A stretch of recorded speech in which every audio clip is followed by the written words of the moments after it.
Hello and welcome to another episode of Mean Brews. Today we're going to cover the dark German ale Altbier. Altbier means old beer. Let's get right into it. We've got 26 winning Altbier recipes. 1 was best of show, 14 were gold, 3 silver, 2 bronze, and 6 so old they didn't have data but they were award-winning recipes. As far as the style overview, this is BJCP 7B, a well-balanced and well-attenuated, bitter yet malty, clean, and smooth amber to copper colored German beer. When I got into these data sets, it was pretty clear that there was some evolving of the style. Not too much, but we'll go through the different variables that are changing over time. With regards to the variation between the recipes, wow. Really a lot of change. I've got data going back all the way to 1987, and you can really see even within the beers at specific points in times, a huge variation between one recipe and another.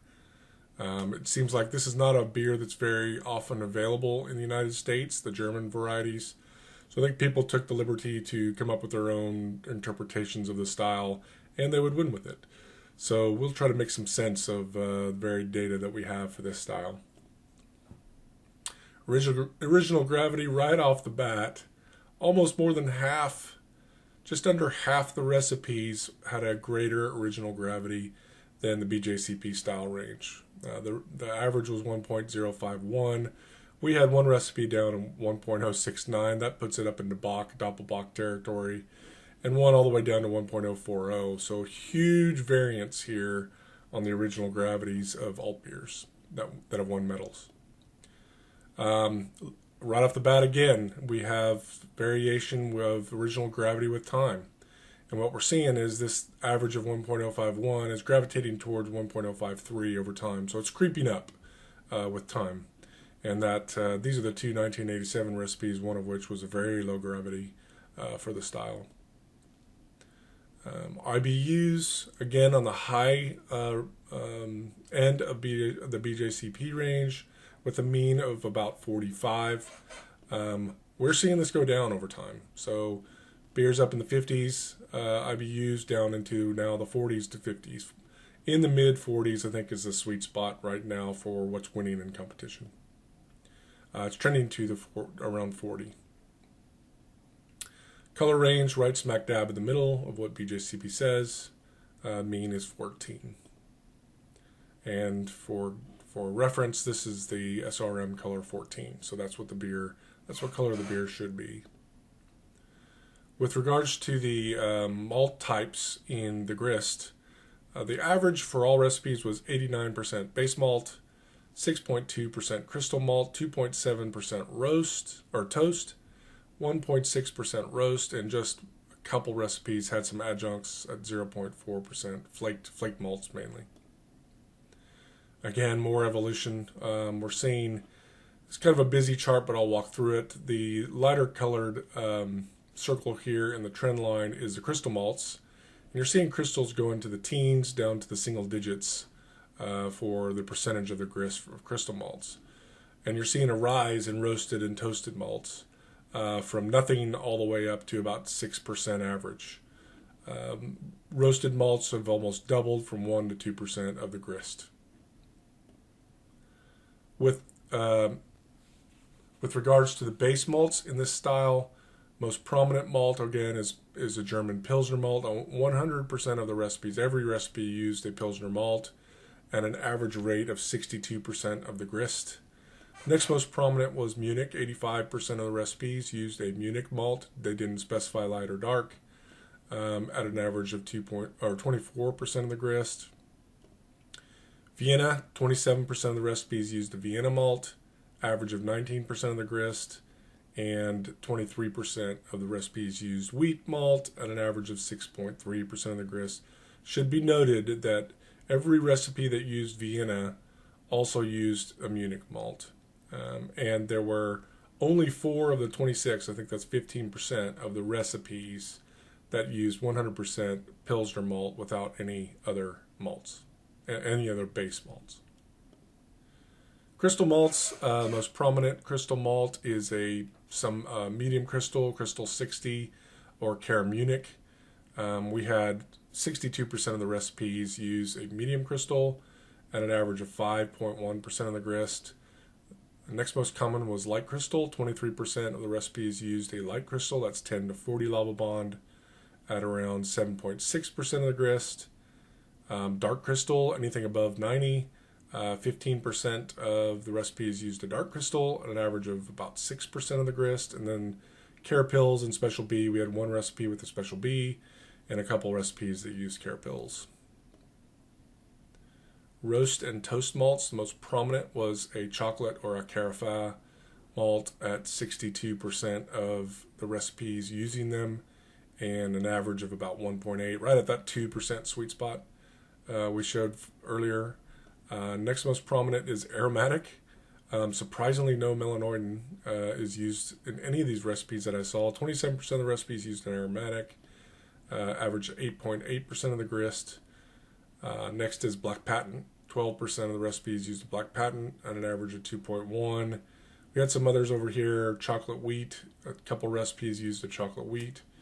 And then one recipe each used a honey malt, a biscuit malt, or a roasted barley. Right here, under 5% of the grist. And only two recipes used an adjunct. Flake barley was the adjunct. Really close grouped together at right around 8%, or let's see, 5% of the grist. And only two recipes used flake barley. For bittering hops, mostly German varieties: Spalt, Magnum, Tettnang, Haller, Pearl, Northern Brewer, German Tradition. All are German varieties, with Spalt taking up the majority here. It should be noted, I plotted out, the Magnum is a pretty recent hop compared to the data that I had, and the use of Magnum has really increased through the years, so you'll see me using Magnum as my bittering hop for this style. Flavor hops, Tettnang was the winner, 23%, followed by Haller, Mittelfrüh, Spalt, and a slew of others. Aroma hops, again, Tet is the winner. Not as many used as in the aroma or in the flavor edition, but we'll get into that in a second. Rates of hop additions, 58% of the recipes used a flavor hop addition, so Tettnang at an average rate of 0.16 ounces per gallon. That's 1.2 grams per liter. The next is aroma hops. We had 50%, half of the recipes used an aroma hop. Again, that's Tet was the most prominent at 0.23, a little bit higher hop rate than the flavor edition, and that's 1.7 grams per liter. We're also seeing the usage of aroma hops go down over time. This slope probably isn't really indicative. I should try to use a different curve to fit this, but we are seeing a decline in the amount of aroma hops, or the usage of aroma hops in this style. Types of mashes, 10% of the recipes used decoction mashing, 19% used a step mash, and the vast majority, 71%, used a single infusion mash for their alt beers. For the temperature rest, we had right around 25% use a protein rest with an average of 126 degrees Fahrenheit or 52 Celsius for an average of about 31 minutes. We had 20% use a beta amylase rest at 146 Fahrenheit or 63 Celsius for around an average of 29 minutes. And the vast majority used an alpha rest. We had one recipe that just did the beta rest, but the vast majority used an alpha rest at 152 Fahrenheit or 67 Celsius at an average duration of 70 minutes. Within those rests, we are seeing a reduction in the temperature of the alpha. I think previously we said it was 152 is the average. However, it's trending to about 150 over time. So you'll see I'll be presenting my data or my recipe with 150. The durations of the mashes are also trending, so another busy chart here, but protein restoration as we get better modified malts, I think protein rest is declining. The usage of it's declining. The durations of it's declining because we have less nitrogen in our and less protein in our malts nowadays. Likewise, the alpha amylase rest has been increasing over time to around 80 minutes. Again, the protein rest is trending to probably not needed. You won't see it in my recipe at the end. The duration of the boil, right at 76-minute average. Again, 60 to 90 is the sweep here, which is fairly common. The yeast, obviously the yeast to use is the Düsseldorf strain, which is Yeast 1007 or White Lab 036, or the dry yeast from, I think it's Fermentis, K97 dry yeast. Most of the recipes, 54% of the recipes use this. You'll see some other ones, mostly German. You got a Muntens, I think this was the one from 1987. They didn't have a lot of selection back then.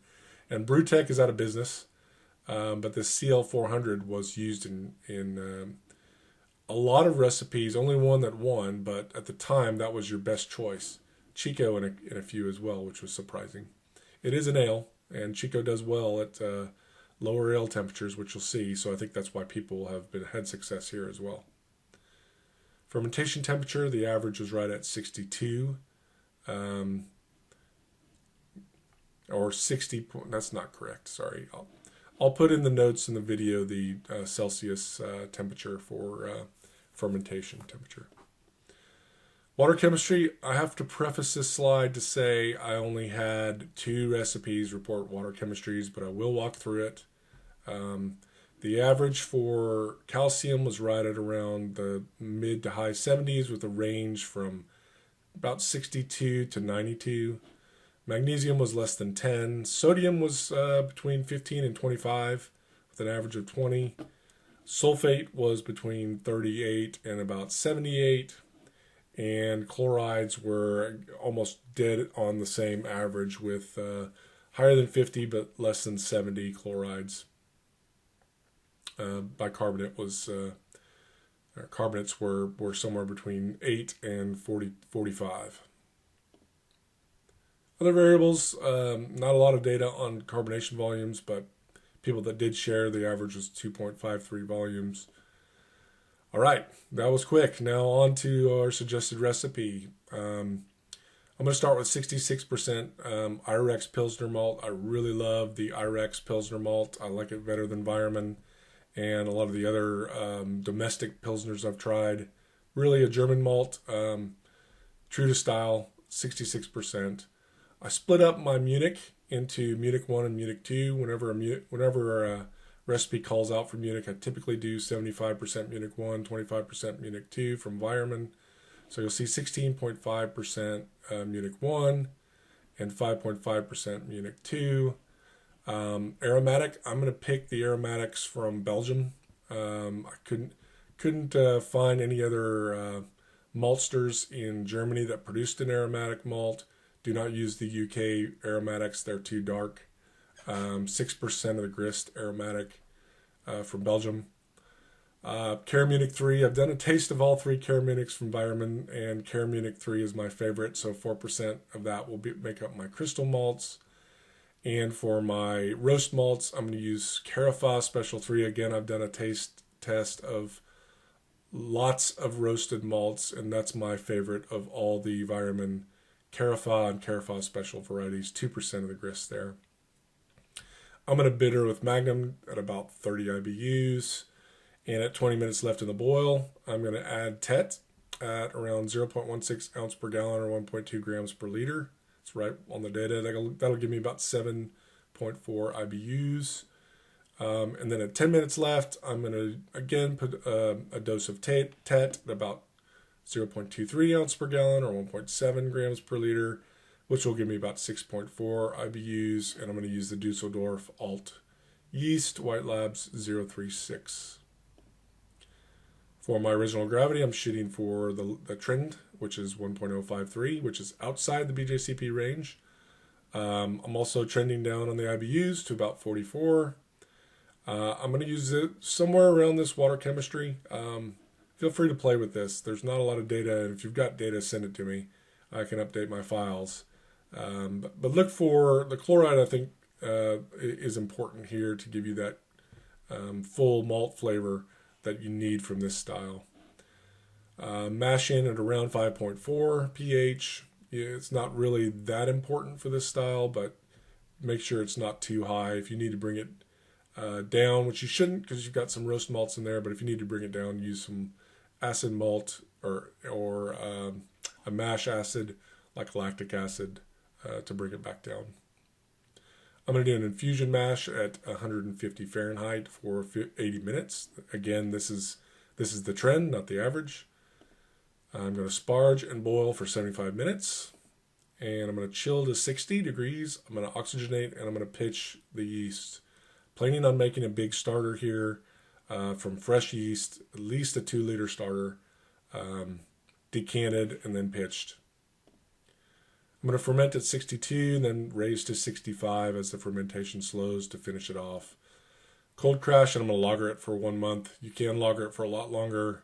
A lot of recipes lagered it for a lot longer. It is an old beer by name, so feel free to lager as long as you want. And then I'm going to keg or bottle it for 2.5 volumes of CO2. Well, that's it for today's video. Thanks for tuning in. And next week, I'm going to pick the style. I'm going to go with a Belgian style. I'm going to go with a wit beer. Wit beer is my best performing beer in competition. So I'm excited to be able to present that style for everybody, and look forward to seeing you then. Bye-bye.